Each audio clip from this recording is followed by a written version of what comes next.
오늘은 본문의 말씀을 가지고 마가복음 17번째 강의죠.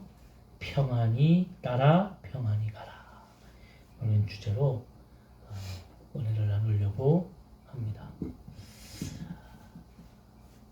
우리는 지난주 거라사로 가시는 예수님, 가는 발걸음 속에 하나님의 나라를 위해 예수님은 그 발걸음을 옮겼지만 그 가운데 제자들에게 보여줬던 광풍과 어려움은 목숨을 위협할 정도로 그들의 삶을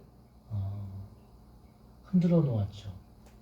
근데 예수님께서는 아무렇지도 않게 일어나셔서 광풍을 잠잠케 하시고 예수님과 함께 나아가는 모든 발걸음 속에 그 길은 예수님이 원하시는 길, 하나님이 우리를 인도하시는 길이기에 우리는 이 어떤 어려움이 있을지라도 승리할 수 있다, 나아갈 수 있다, 이런 은혜를 보여주셨죠.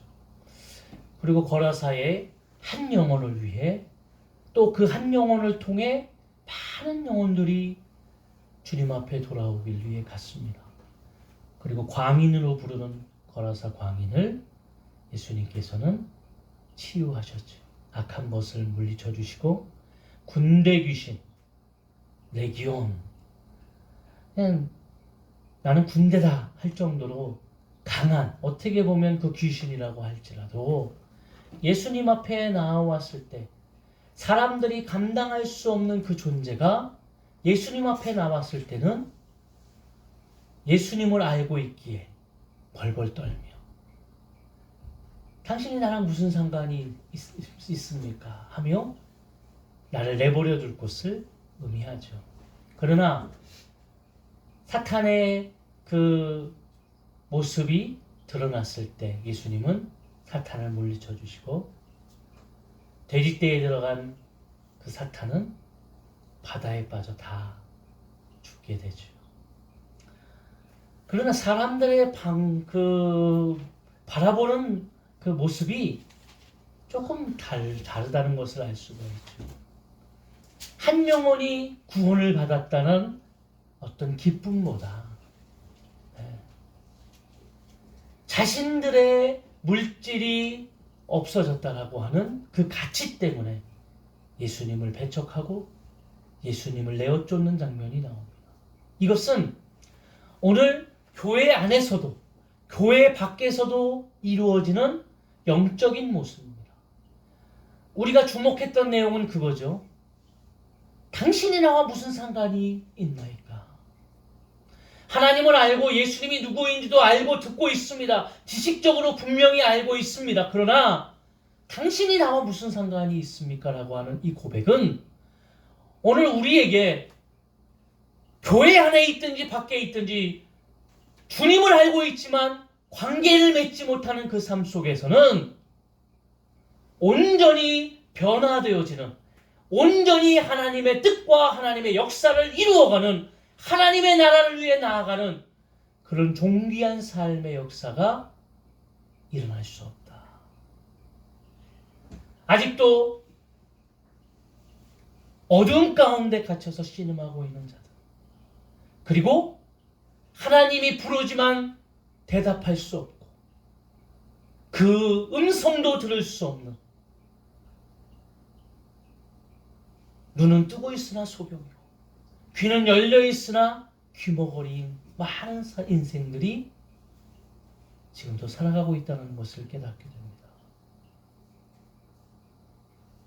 오늘도 주님 앞에 나와 주님을 온전히 바라봐야 되겠습니다. 주님과의 온전한 관계가 회복되어져야 될 줄로 믿습니다. 볼지어다 내가 문 밖에서 두드리더니 누구든지 이 문을 열고 나를 맞이하는 자, 내가 들어가 그로 더불어 먹고 마시며 그와 함께 내가 살리라. 이게 관계입니다. 오늘도 마음문을 여시고 주님 앞에 나아가는 귀한 역사가 임할 줄로 믿습니다. 그러면서 말이죠. 오늘 21절에 보면 다시 배를 타시고 다시 건너오셨어요. 그런데요, 이 마가복음을 쓰면서 뭔가 대조적인 모습을 그리고 있잖아요. 21절 예수께서 배를 타시고 다시 맞은편으로 건너가시니 어떻게 했다고요? 큰 무리가 그에게 모이거늘 이에 바닷가에 계시더니. 오늘 바다를 건너서 거라사에 가서 그 광인을 예수님께서 치유하셨을 때 그들의 반응은 우리에게서 떠나달라고 예수님이 떠나시기를 강구했습니다. 예수님과 관계없는 자들은 오늘도 그 예수님의 그 사랑과 말씀과 그 은혜를 아무 의미 없이 바라본다는 거예요. 그래서 우리 로마서 기자는 그랬잖아요. 십자가의 도는 세상 사람들이 보았을 때는 뭐라고요? 미련한 것이라고. 하나님을 믿는 것, 하나님의 말씀을 바라보는 것이 세상 사람들 관계가 없는 그들이 봤을 때는 미련한 거예요. 왜 그렇게 미련하게 가냐? 교회 가면 쌀이 나오냐, 밥이 나오냐, 돈이 나오나. 세상 사람들의 가치는 여기서 떠나질 않아요. 제가 친구들을 잘 안 만나는데요. 친구들을 만나면 한결같이 이야기하는 게 뭐냐면, 야, 교회 그렇게 하면 돈 많이 버냐? 이렇게 물어봐요. 그럼 뭔가 그들의 가치 속에는 야, 무엇을 하면 그러면 그 가치의 기준이 돈인 거예요. 그 돈으로의 가치를 환산하는 그들에게 생명의 의미와 거기에 담겨져 있는 하나님의 정말 진실한 사랑을 이야기했을 때에 그게 들려집니까? 그러니까 사람들이 뭐라고 얘기합니까? 교회 가면 돈이 나오냐, 밥이 나오냐, 그래서 교회에서 밥 줘요.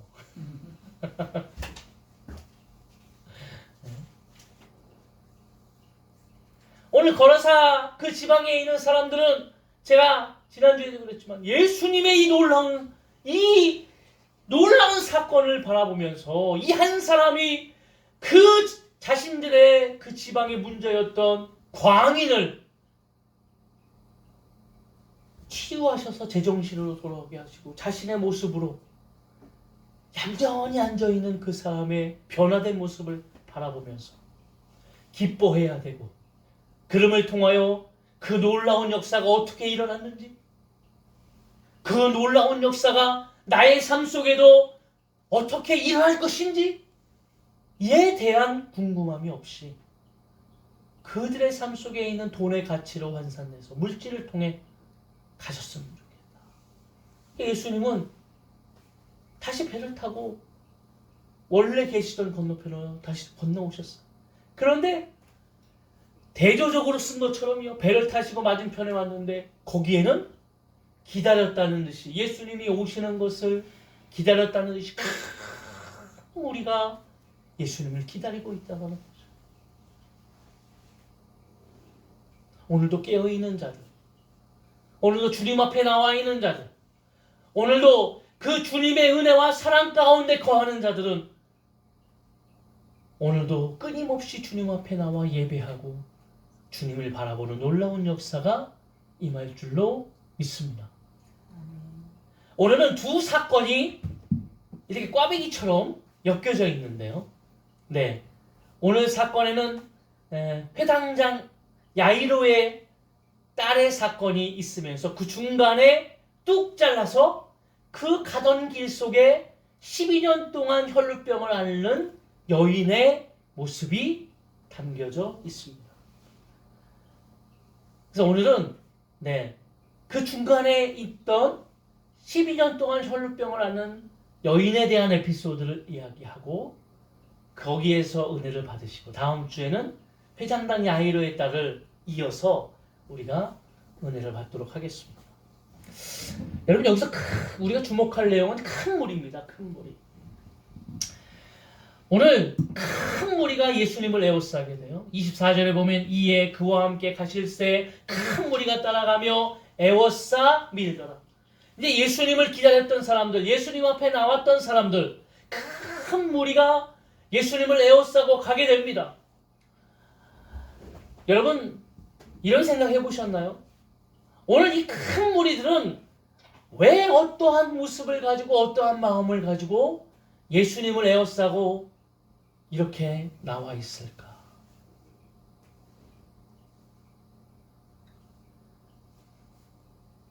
오늘 한국교회를 바라보면 큰 대형 교회도 있고요.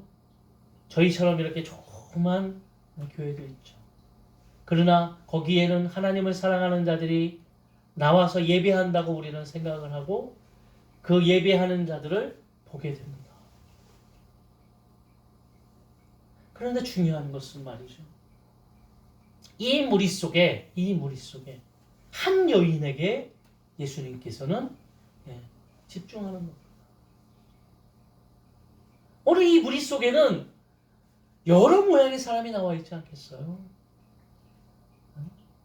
친구의 권유로, 아니면 병을 고치기 위해, 아니면 자신의 지금 문제를 해결하기 위해 나와 있지 않겠어? 아니면 어떤 사람들은 결혼하기 위해, 제가 청년 사역을 하니까 결혼하기 위해 나오는 아이들이 심심치 않아요. 네. 교회에서 그런 거 많이 하거든요. 목사님들이 이제 결혼을 하는데 이제 청년들이 제일 바라는 것은 담임 목사님이 주례해 주는 거예요. 담임 목사님 주례해 주세요 이렇게 하잖아요.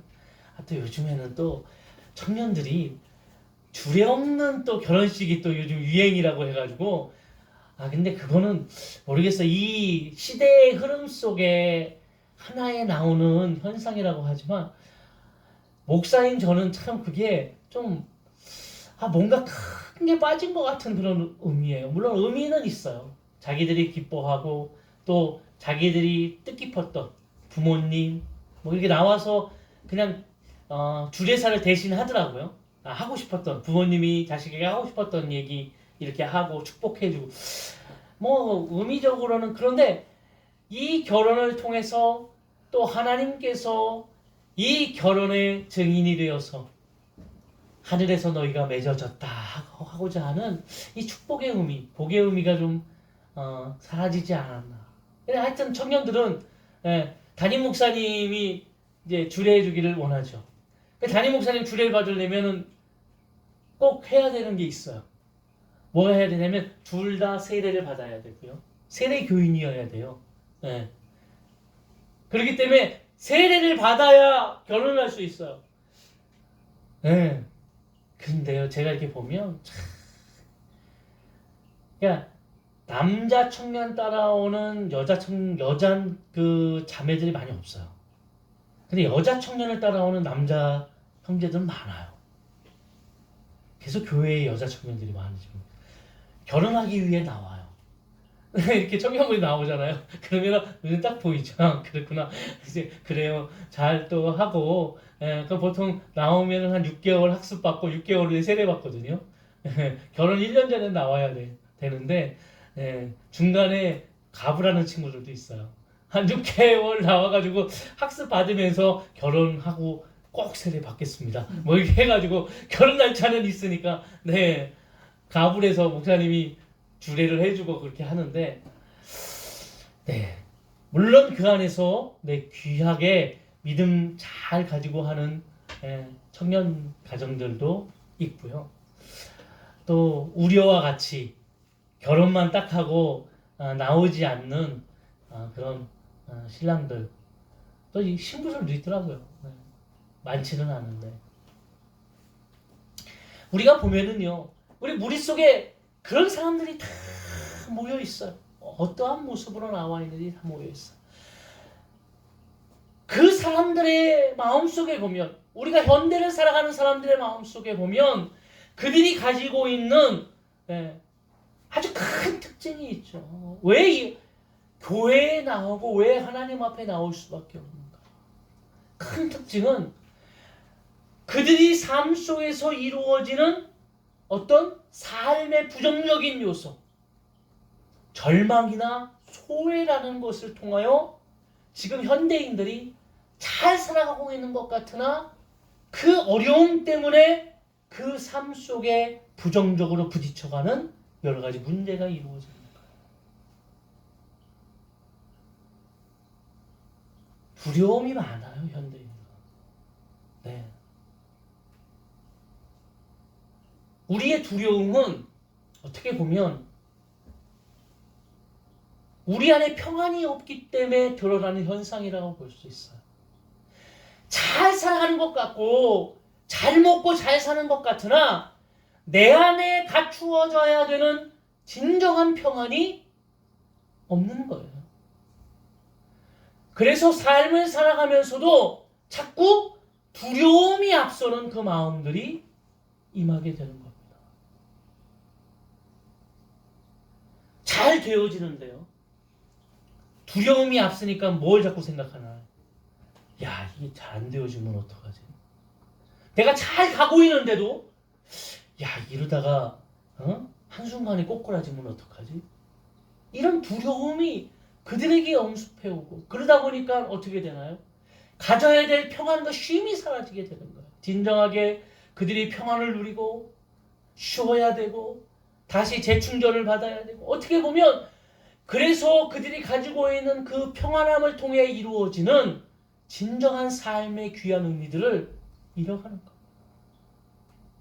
또 소외.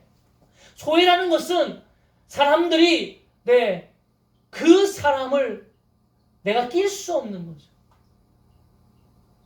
내가 살아가고 있는 공동체 속에서 나만 홀로이 당하고 있는, 나는 그 사람들과 같이 있을 수 없고 나 혼자만이라는 이 소외감이 그들의 인생 속에 너무나 많이 찾아옵니다.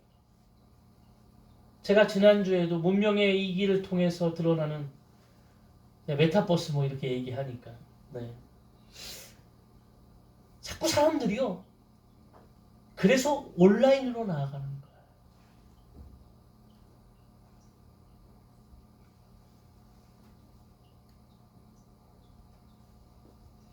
우리가 이런 현상 속에서 살아가고 있거든요. 그 많은 사람들이 이 두려움과 소외감을 가지고 지금을 살아가는 사람들이 어디 가면 내가 평안함을 얻고 어디 가면 진정한 우리가 사랑과 의미를 나눌 수 있을까?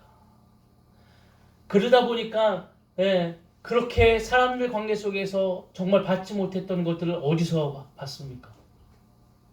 반려견, 반려묘 많더라고요. 반려식물. 그러니까 이상한 일들을 하잖아요. 재산을 상속받은 개. 들어보셨나요? 재산을 상속받았어요. 큰 집에 몇 천억을 상속받았어요. 그 개가 죽을 때까지 그 몇 천억을 이 개가 상속받은 거예요. 그래서 거기 집안에는 이 개를 위해 살아가는 집사와 여러 가지 사람들, 집을 관리하는 사람들이 있어요. 이 집은 누구 거예요? 개 거예요. 그 개가 주인이에요. 그 개를 키우던 사람이 죽었어요. 그 상속을 했어요. 그래서 거기에는 그것을 이행하는 집사와 여러 사람이 있고 변호사가 와가지고 그 체크를 하는 거예요. 이런 요상한 일들이 일어나게 되죠.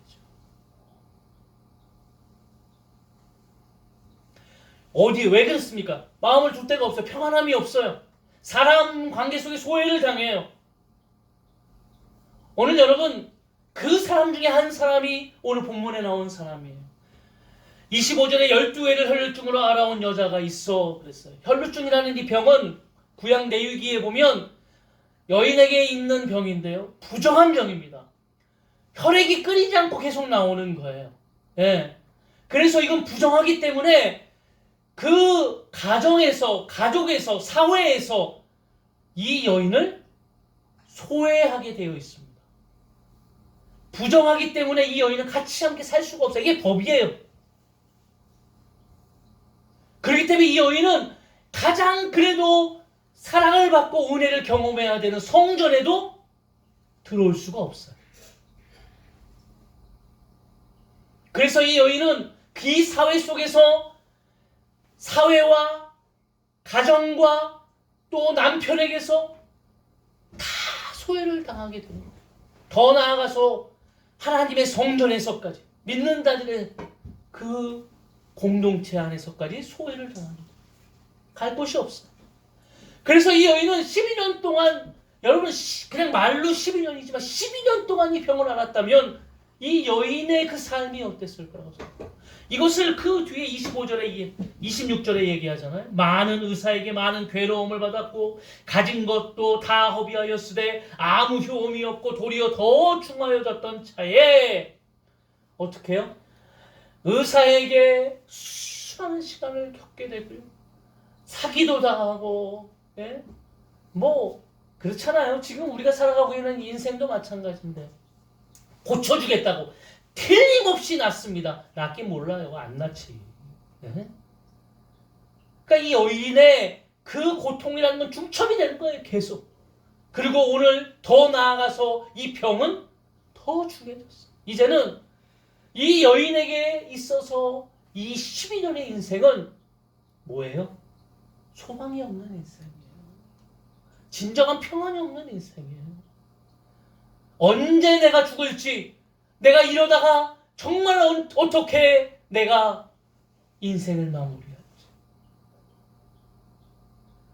여러분 12년이 되면 사람들이 어떻게 되어지냐면 보면 병이 깊어지면 끝나는 것이 아니라 내가 더 어두움 속에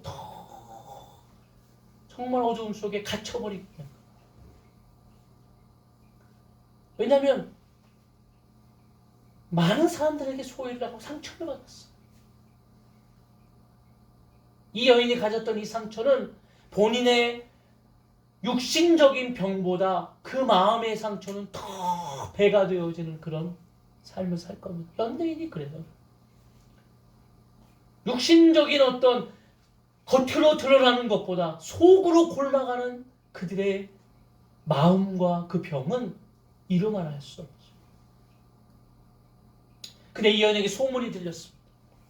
예수의 소문을 듣고 무리 가운데 끼어, 예수의 소문을 듣고 무리 가운데 끼어 뒤에 와서 그의 옷에 손을 대니 소문을 들었어요.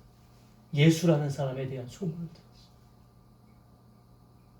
여러분 이 여인의 이 발걸음은 어떤 발걸음일까요? 이 여인의 이 발걸음은 죽음을 두려워하지 않은, 죽음을 불사하는 발걸음. 여러분 이 여인이 만약에 그 많은 사람들을 잃은데 다가갔을 때 이 여인이 만약에 혈루병을 앓는 여인이 부정한 여인이라고 드러나게 되어지면 옆에 있던 사람들이 그 여인을 어떻게 할까요? 그 당시에 법이 어떻습니까? 돌로 쳐서 그 부정한 여인을 내어 쫓거나 죽이게 되어 있어요. 이 여인은 자신의 인생 속에 마지막 남았던 소망, 이제 저 예수냐면, 저 예수님이라면 내 병을 고쳐줄 수 있겠다. 내가 그의 옷자락을 만지면 내 병이 낫겠다. 여러분 여기 근데 우리가 그냥 옷자락을 만지면 손을 대니, 그러니까 이렇게 손을 살짝 댔다고 생각을 하잖아요. 네, 그런 원문에 보면 그런 의미가 아니에요. 지푸라기를 잡는 심정으로 예수님의 그 손을, 그 옷자락을 이 여인은 그런 마음으로 꼭 잡았다는 거예요. 우리가 그냥 쉽게 싹 됐는데 이게 되어지는 게 아니라 그 여인의 진심이, 그 여인의 정말 강한, 내가 이분의 옷자락을 꼭 내가 만지고 말겠다. 나는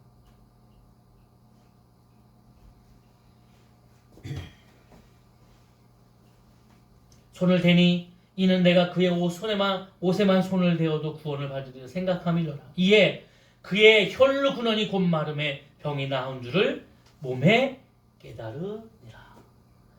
여러분들 많은 학자들이요, 제가 이렇게 보면서 하는데 이 여인이 가졌던 이 마음은 하나님을 향한 진정한 믿음일까? 아니면 그 당시 가졌던 샤머니즘, 어떤 야 못자라게 손을 만져도 내가 낫겠다라고 하는 어떤 샤머니즘에 가까운가. 그런데 많은 학자들이 후자라고 봐요. 이 진정한 확신의 믿음이 아니라 그냥 만지면 낫겠다라고 하는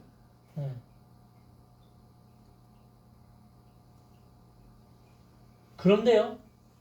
중요한 것은 손을 대었는데 혈루병이 나왔어요. 아니 이걸 너무 정확히 기술했잖아요. 29절에 보면 이에 그의 혈루 그러니 곧 마름에 병이 나온 줄을 몸에 깨달으니라. 여러분 12년 동안 이 병을 가졌던 이 여인은 한순간에 자신의 몸에서 나온 이 변화를 바로 깨달은 거예요. 얼마나 깜짝 놀랐을까? 우리가 이 앞에서 사람들이 놀랬던 건 이분이 누구이기에 기억하시나요? 이분이 누구이기에 손을 정말 간절하게 잡았는데 그거와 같이 자신의 혈루의 근원이 한순간에 몸에서 깨달은 거예요. 나았어요. 얼마나 깜짝 놀랐을까?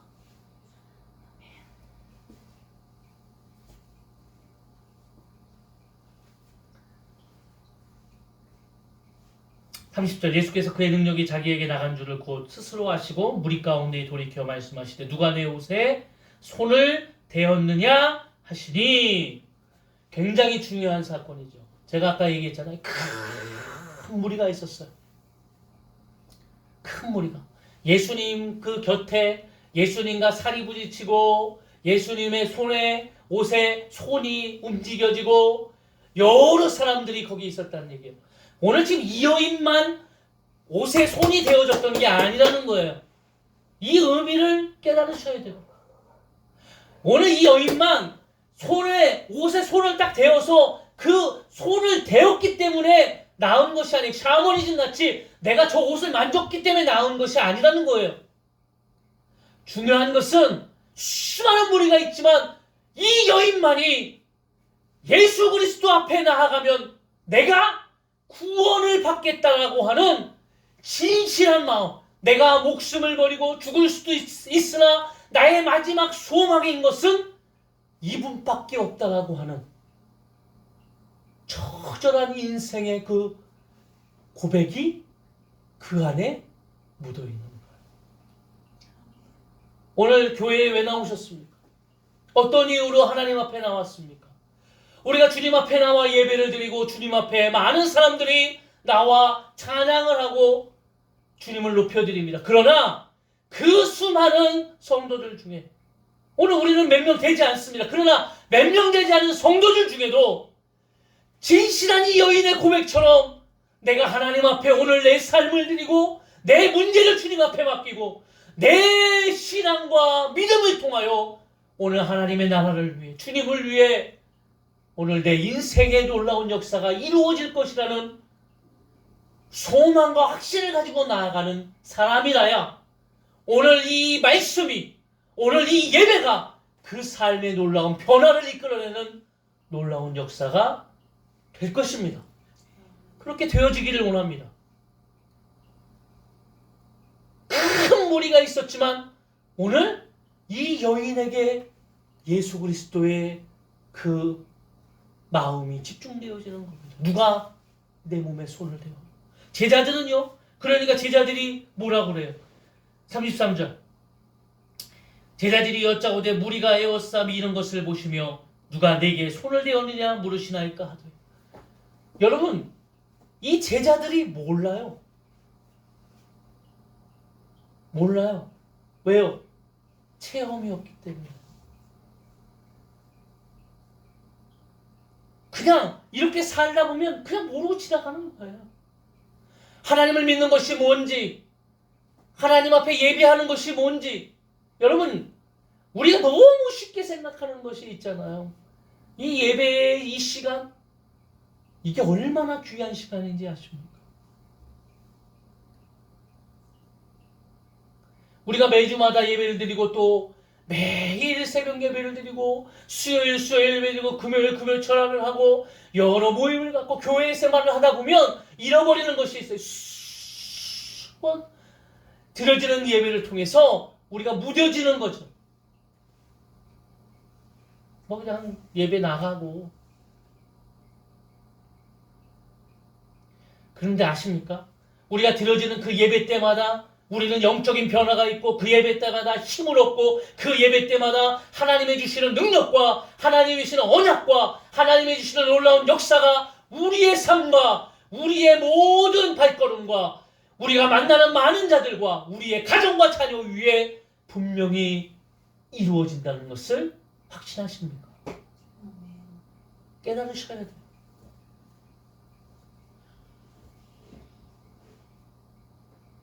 그러니까 예수님이 뭐라고 그러셨어요? 나를 찾고 찾는 자가 어떻게 한다고요? 만난다고요. 만난다고. 주님 앞에 주님을 만나기 위해 오늘도 주님 앞에 예배하는 자들, 주님 앞에 나오는 자들이 진실하게 마음을 다해 나아가야 하기 때문에 그렇게 해야 만날 수 있는 거예요.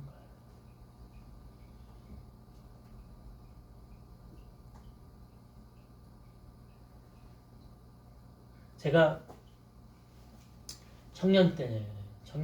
저희 교회에 지금은 뭐 나이가 많이 들었겠네요. 교연이라고 조그만 여자아이가 있었어요. 그 엄마는 MBC 성우 출신이시고 아빠는 우리나라의 5손가락에 안에 드는 환경 이렇게 문제를 연구하는 그런 분이셨어요. 이제 엄마가 먼저 은혜를 받고요. 그리고 그 엄마를 잡으러 오는 그 남편을 저는 봤죠. 예배 드리는데 찾아와가지고 그 엄마가 예배 드리는데 찾아와가지고 그랬는데 변화가 되어져서 정말 놀랍게 나중에 뭐 놀라운 역사를 이루고 갑니다. 그런데 그 가정에 딸이 하나 있는데 교연이었는데요. 걔가 한 4살, 5살 정도 됐을 것 같은데요. 저희 어머니도 이제 그 교회 같이 있었는데 방언을 받은 거예요. 애가 5살짜리가 방언을 하는데요. 기가 막히게. 성도들이 아주 깜짝 놀랐어요. 그 집은 그 어머니가 매일마다 밤에 와서 기도를 해요. 애를 데리고 와서 밤에 교회에 와서 기도를 막 하는데 어느 날 그 아이에게 방언이 임했어요. 근데 제가 청년 때였는데 저도 참 뜨겁게 신앙생활을 했는데 어느 날 그 아이의 방언이 저를 통해 통변이 되더라고요. 근데 저도 이제 쓰러져 가지고 하는데 지금 어떻게 컸는지 잘 모르겠어요. 그러나 그 아이에게 임했던 그 순수한 하나님의 놀라운 역사를 통해 성도들이 깜짝 놀랐어요. 여러분 생각해 보세요. 5살짜리가 방언을 하는 거예요. 예배 때 막 하면 5살짜리가 앉아서 방언을 하는 거예요. 무릎을 꿇고 기도하는. 성도들이 막 깜짝 놀랐죠. 아니 5살짜리도 방언을 하는데 그렇게 열심히 기도하는데 성도들이 안 하겠어요? 정말 하나님의 놀라운 역사를 바라보는 거죠. 참 제가 그 교회 청년 때 있으면서 놀라운 역사가 많았어요. 저희는 수요일 날 예배를 하면은 준비 이제 찬양도 한 30분 정도 하거든요. 예배 시작 전에 선교단 제가 있었기 때문에 한 30분 정도 찬양을 하는데 예배가 끝난 후에 기도하라고 선교단이 앞에서 찬양을 해요. 보통 저희가 어느 정도 기도가 이제 막 되어지고 이제 하면은 끝나는데 보통 1시간은 찬양해요. 1시간 동안 안 가요. 그 기도가 끝나질 않아요. 그냥 1시간 동안 계속 기도를 해요. 그래서 선교단 앞에서 제가 찬양하면서 계속 1시간 동안 예배가 끝났어요. 예배가 끝나고 수요일 날 1시간 동안 찬양을 하는 거예요. 앞에서. 그 성도들이 막 뜨겁게 막 계속 막 그 소리가 끊이질 않아요. 소리가 잦아들질 않아요. 막 크게 통성으로 막 기도하고 막 그렇다고 해서 그 교회가 막 몇천 명 모이는 교회냐? 그렇지 않아요. 한 100명 정도 모이는 교회였어요. 100명 모이는 교회가 몇천 명 기도하는 것처럼 막 소리를 내서 막 기도해요. 정말 뜨거웠죠. 뜨거운 그곳에 하나님의 역사가 일어나죠. 사모하는 그곳에 하나님의 역사가 일어나죠. 제자들도 생각하는 거죠. 아니 이게 무리가 이렇게 많은데 예수님 손에 누가 손을 대었다고 그거 누굽니까 누구. 그냥 예수님 이렇게 밀치고 막 그러는데 말이죠. 그러나 예수님 말은 오늘 믿음의 손으로 손을 내밀어서 자신을 만졌던 그 여인을 알아봤다는 얘기죠. 수많은 그냥 사람들이 아니라 믿음의 손으로 내가 오늘 예수님을 만나면 놀라운 역사가 이루어질 거라는 믿음의 손으로 손을 내밀어서 예수님을 만졌던 그 손을 예수님을 알아보시고 잡으셨다는 거예요. 오늘 주님 앞에 손을 내미십시오. 주님이 이 손을 잡아주실 줄로 믿습니다. 그러면서 예수님이 이야기하죠. 이 예수님께서 아니다 누가 내 옷을 만졌다. 그러니까 이 여인이 두려워하면서 자기에게 일어난 일을 이야기하는 겁니다. 엎드려서 말이죠. 제 병이 나았습니다. 거기에 나오지 않았겠어요? 제가 혈루병을 12년 동안 앓았고 부정한 여인으로서 소외를 당하고 사회에서 가정에서 교회에서 소외를 당했던 그게 법이니까 내가 주님의 옷자락을 만지는 순간 나음을 얻었습니다. 예수님께서 34절에 이렇게 얘기하셨잖아요. 다 같이 읽어볼까요? 예수께서 이르시되 딸아 내 믿음이 너를 구원하였으니 평안히 가라. 내 방에서 놓여 건강할지어다. 아멘. 평안히 가라.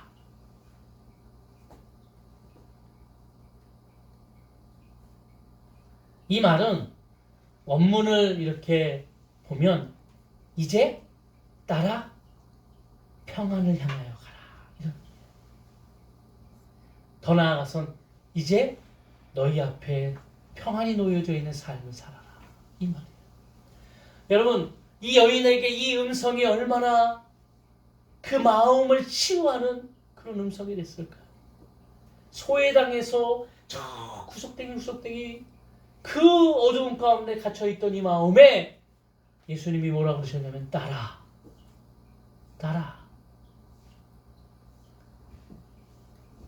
평안히 가라. 평안을 향해 가라. 제가 아직도 근데 가끔 제가 간증하는데 제가 참 힘들었을 때 교회에 가서 혼자서 아무것도 기도하지 않고 그냥 아버지 하는 그 순간 내 마음에 들려졌던 그 음성. 아들아 내가 너를 다 안다. 아들아 내가 네 마음을 안다. 그 음성이 내 마음에 울렸을 때 저는 한없이 울었어요. 딸아, 아들아, 오늘 이 시대를 살아가고 있는 많은 사람들에게 두려움이 있고 소외당하는 많은 사람들에게 딸아, 아들아, 내가 네 마음을 다 안다. 이제 평안히 가라. 평안을 향해 가라. 이제 평안을 위한 삶을 살아가라. 이제껏 살았던 상처받고 두려웠던 소외감을 가졌던 그 인생이 이제는 평안의 삶으로 나아가. 예수님의 그 위로와 그 어루만짐은 얼마나 그 마음을 치유하고 녹였을까요? 오늘 우리 가운데 이런 의미가, 이런 역사가 임하여지기를 원합니다. 한 주간 평안히 살아가시기를 원합니다. 주님 앞에 모든 것을 내어놓으시고요. 손을 내미십시오. 주님 앞에. 제발 주님 앞에 손을 내미십시오. 그냥 큰 무리로 남지 마시고 주님 앞에 내 삶, 내 믿음, 신앙, 내 인생을 다 맡기는 믿음의 손을 내밀십시오. 주님께서 꼭 잡아주실 겁니다. 주님요, 이 손을 꼭 잡고 가소서. 이 찬양이 예전에 있잖아요. 네. 내 손을 꼭 잡고 주님께서 가실 때 우리의 인생 속에 하나님의 놀라운 사랑과 은혜가, 하나님의 평안이 온전히 이루어질 줄로 믿습니다. 이렇게 사시기를 주의 이름으로 축원합니다. 자, 우리 이 시간에 결단하며 우리 찬양하며 나아가겠습니다. 하나님은 우리의 피난처가 되시고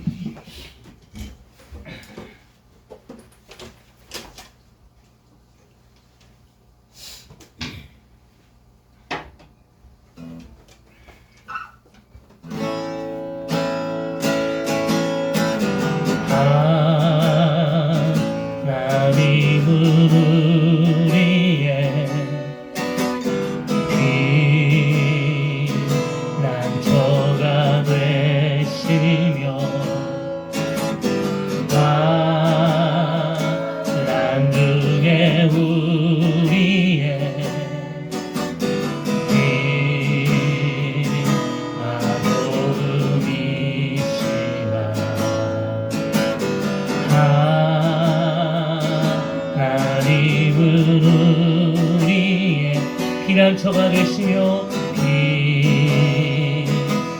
피난처가 되시며 환난 중에